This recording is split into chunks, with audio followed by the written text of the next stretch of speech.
안녕하세요. 역사 돋보기입니다. 이번 영상은 누군가의 의뢰를 받아 제작을 하였는데 바로 저희 채널 회사 대표님입니다. 저희 대표님이 아이돌을 참 좋아해서 거의 모든 아이돌의 음악들을 듣는다고 합니다.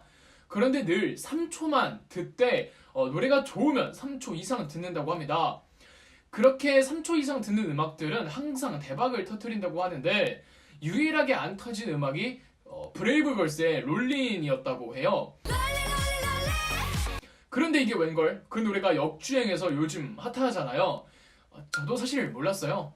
네, 이 브레이브걸스를 굉장히 좋아하는 대표님이 브레이브걸스 축하 기념으로 이 영상을 만들려고 하는데 대체 이 역사와 브레이브걸스 롤링을 어떻게 엮을 수 있을까? 한참을 고민하다가 역사적 인물 중 노래처럼 처음엔 빛을 발하지 못했으나 나중에 그 진가를 인정받은 말하자면 대기만성형 인물들을 소개해드리도록 하겠습니다. 대기만성형 인물이라고 했을 때 개인적으로 가장 먼저 떠오른 인물은 장영실이었습니다. 장영실은 천민이었으니 흑수저보다도 더한 흑수저였죠. 정확하게 말하자면 장영실은 산노비가 아니라 공노비, 즉 관노비였습니다. 국가행정부처에 소속된 노비였다는 뜻이죠. 지체 높은 주인님의 수발이나 드는 노비가 아니라 오늘날의 부산시라고 할 수 있는 동네 부에서 필요한 물건들을 만드는 일을 했을 것으로 보입니다. 장영실이 손재주는 동네부에서 알만한 사람들은 다 알았던 것으로 보입니다. 주변에서 다른 신분도 아닌 노비의 재능을 알아봤다는 건 당연한 말이지만 실력도 실력이거니와 장영실이 그런 물건 만드는 일에 엄청난 애정을 보여줬다는 게 아닐까요? 아무리 실력이 뛰어나도 장영실이 실력을 썩히고 띵가띵가 놀면서 뭘 안 만들었다고 해보세요. 노비 따위에게 다른 사람들이 관심이나 가졌을까요? 노비의 신분으로 세간의 집중을 끈 건 그만큼 발명품 제작에 열과 성을 다하여 꾸준히 자기가 좋아하는 일에 매진했기 덕분이었겠죠. 이런 명성 덕에 장영실은 태종 이방원 치세에 수도 한양으로 올라가 궁궐의 관노로 일하게 됩니다. 어차피 노비는 매한가지 아니냐고 할 수 있겠지만 한양에 올라간 덕에 세종대왕을 만난 게 아닙니까? 혹자는 장영실이 운이 좋았다고 할 수도 있습니다. 장영실의 재주를 알아보고 그 재주를 마음껏 발휘할 수 있도록 해주는 세종대왕을 만났으니까요. 그렇지만 그 운도 열심히 하는 사람에게 찾아옵니다. 장영실이 한양에 올라와서 다른 관노처럼 똑같이 일했다면 세종대왕의 그 레이더망에 포착이 됐을까요? 장영실은 자기가 스스로를 피하는 게 아니라 세종대왕이 직접 스카우트한 겁니다. 그 뜻은 장영실의 실력이 궁중에서도 퍼져 있었다는 뜻이겠고 구체적인 일화는 없지만 관노 따위의 실력이 유명해지려면 웬만한 노력으로는 안 됐을 겁니다. 그리고 우리야 결과를 알아서 그렇지 장영실이 관노로서 일할 때 언젠간 국왕전하가 날 알아봐주겠지? 이런 희망을 갖고 일했을까요? 그냥 묵묵히 제 할 일을 꾸준히 하니까 그걸 주변에서 알아보기 시작한 거겠죠. 이순신 장군도 늦은 나이에 무과에 급제했잖아요. 심지어 이순신 장군은 무과 재수생입니다. 한 번 떨어졌어요. 32살에 재수로 무과에 통과합니다.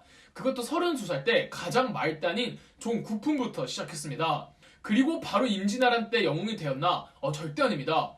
꽤 오랫동안 함경도에서 정말 개고생했죠. 물론 친구 류성룡의 도움으로 나중에 파격 승진을 하긴 하지만 전라 여수사로 부임한 게 47세였으니까 나이를 고려하면 그렇게 빠른 것도 아니죠. 임진왜란 때 이순신이 바로 이순신 하는 건 쉰 직전의 나이입니다. 군 장교 하니까 김유신 장군도 떠오르네요. 김유신의 할아버지가 백제와의 전쟁에서 큰 공을 세워서 김유신은 초금수저로 태어날 수 있었는데 이 김유신의 아버지가 신라 왕실의 공주와 사랑에 빠져 모두의 반대를 무시하고 지방으로 사랑의 도피를 떠났기 때문에 김유신도 그렇게 금수저로 성장하지 못했습니다. 특히 고대 사회에선 귀족들에겐 이 수도의 사냐 아니면 지방의 사냐가 굉장히 중요하거든요. 그리고 김유신의 집안이 금관가야 왕실이었기 때문에 신라 정통 귀족들이 보기엔 외국 출신의 이방인 취급을 했습니다. 그래서인지 김유신의 20대 기록이 아예 없습니다. 나중에 김유신이 신라의 영웅이 되니까 후대에 김유신의 20대를 각종 신화와 전설로 도배시키지만 공식 역사서에는 기록이 없습니다. 이건 김유신에게 활약을 할 수 있는 기회가 주어지지 않았다는 겁니다. 본격적으로 김유신이 군인으로서 전쟁에 투입된 첫 기록이 무려 김유신의 나이 35살입니다. 그렇다면 20대의 김유신은 스스로 얼마나 답답하고 걱정이 많고 불안했겠습니까? 자, 예술적으로 넘어와서도 조선 후기 진경산수화의 시대를 연 겸재정선도 그림으로 명성을 처음 떨친 게 37살이었고 그 유명한 그림 인왕제색도는 겸재정선이 60대 완성한 그림입니다. 무대를 3개로 넓혀볼까요? 중국에서 대기만성 하면은 손꼽히는 인물이 중국 춘추전국시대의 진문공입니다. 이 춘추전국시대란 춘추시대와 전국시대를 합쳐서 부르는 말인데 이 중 춘추시대는 중국 본토가 수백 개의 작은 제후국들로 쪼개져 있었습니다. 그중 가장 강한 5개 나라를 춘추 5패라고 불렀는데 이 5패 국가들 중에 진나라가 있었습니다. 이 진나라를 춘추 5패 반열에 오르게 한 장본인이 바로 진문공입니다. 진문공의 본명은 중이입니다. 중이는 계모를 잘못 만나서 자기 친형은 아버지로부터 스스로 목숨을 끊는 벌을 받고 중이는 외국으로 쫓겨나 무려 19년이나 방랑 생활을 합니다. 그러나 중이는 포기하지 않았습니다. 뭘 포기하지 않았느냐? 단순합니다. 사는 것을 포기하지 않았습니다. 어떻게든 악착같이 고생하며 버텨내고 살아갑니다. 이러니 중이의 명성이 외국에 닿았고 주변 외국 제후들의 힘으로 19년의 방랑 생활을 청산하고 진문공으로 거들이 납니다. 이 외국의 도움을 받았으니 외국의 간섭을 받을 것 같았지만 진문공은 적극적인 개혁으로 진나라를 춘추 5패로 만들어내죠. 그리고 진문공이 19년 방랑할 때 끝까지 같이 곁에 있어준 사람들이 있었습니다. 진문공은 이런 사람들을 최측근으로 등용하니까 나라가 안정화되었죠.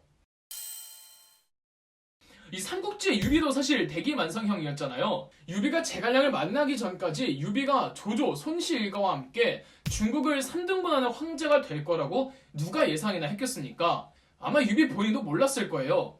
이 진문공과 유비의 공통점이 하나 더 있습니다. 그건 진문공이나 유비나 그들을 끝까지 믿어준 사람들이 같이 고생하며 곁에 있어줬다는 거죠. 서양인들 중에서도 대기만성형 많죠.